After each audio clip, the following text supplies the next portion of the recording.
looking at how we were supporting our troops with traditional feeding in what we call DFACs, the mess halls, if you would. And at that time, believe it or not, back in the 80s, we were basically following a business model that had been put in place for over a century, which was buying product and sending it to a warehouse. So we would buy bulk coffee, we would buy bulk sugar, send it to the warehouse, and then the warehouse would break it down and send those products to the DFACs worldwide.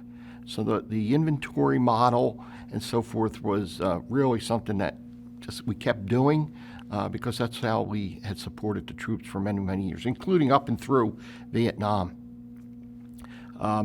So one of the things that we looked at in those early days were with Mr. Molino and May DeFincentis and people like Keith Ford and Yvette Burke and so forth. We were all about the same age, and we got looking at how the commercial sector provided product. So then we learned and evolved into this subsistence prime vendor. Now you had May was upstairs working on medical prime vendor. I was downstairs working on subsistence prime vendor, and that was the start of the re-engineering of the business processes that we, up until this day, we continue with many, many generations each time trying to continuously improve the product and the solution for the warfighter. At first, in some situations, some employees felt threatened because the skills necessary to do prime vendor contracting were all new.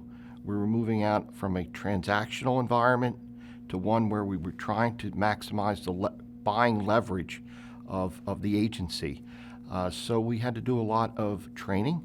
We had to do a lot of changing of people's positions where we didn't need as many inventory managers because we weren't keeping the stock levels that we had before. It was a challenge to the workforce, but and it was also a big challenge to our customers because our customers were familiar with going through a warehouse. Okay, let's say a warehouse or two, there's probably 10 or 15 at Fort Bragg, and being able to see and touch the product.